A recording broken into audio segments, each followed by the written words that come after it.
I'm Engineer Sam. Kung bago ka pa lang sa channel ko, pakipindot naman ang subscribe button at pakihila na rin ang bell para ma-notify ka sa mga bago kong video. 2 ways para ma-repair natin yung drywall.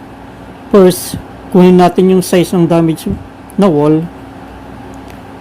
Para hindi lumaki yung damage, ikat natin yung 4 corners pa-diagonal. Nakat na natin yung corners, gagamit tayo dito ng heavy duty blade cutter. Dahil kinuha na natin yung sukat kanina, magkat na tayo ng gypsum board. Ingatan lang natin yung sobrang papel sa 4 na corner para hindi mahirapan kapag magliliha na. Make sure malagyan natin lahat ng patching compound ang area na tatakpan. Once nakabit na natin yung gypsum board, pwede na natin i-apply yung final patching compound. Maghintay lang tayo ng 30 to 40 minutes bago natin lihain. Sa second project natin, ituturo ko sa inyo yung another method or another technique sa pag-repair ng drywall. First problem, itong malaking butas. Second, yung 3 maliliit na butas. Uunahin natin yung malaking butas. Gagamit tayo dito ng mesh tape. Ang iba, ang tawag dito, gasa tape. Gagamit tayo ng gasa tape para maganda ang kapit ng gypsum compound. Isusunod natin yung maliliit. Ang gagawin, medyo palalabasin lang natin yung fiber cement. Hindi na tayo gagamit ng gasa tape dito. Ready na yung drywall. Pwede na natin lagyan ng gypsum compound. Take note lang, kung ang stroke ng pagpahid pababa, dapat puro pababa lang. Sa compound nga pala, maaari kayong gumamit ng ready mix. Pwede naman yung powder.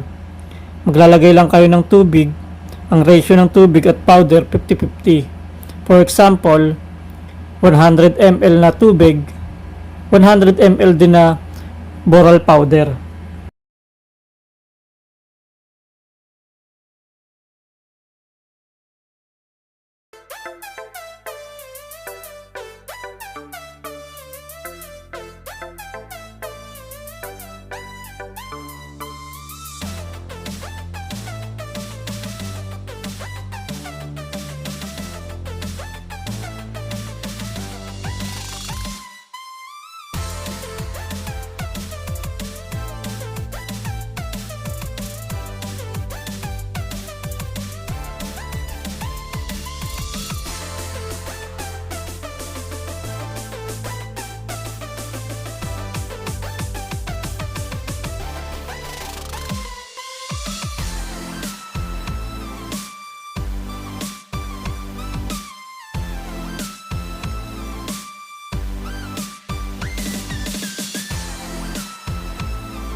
Marami pong salamat sa panonood ng video ko.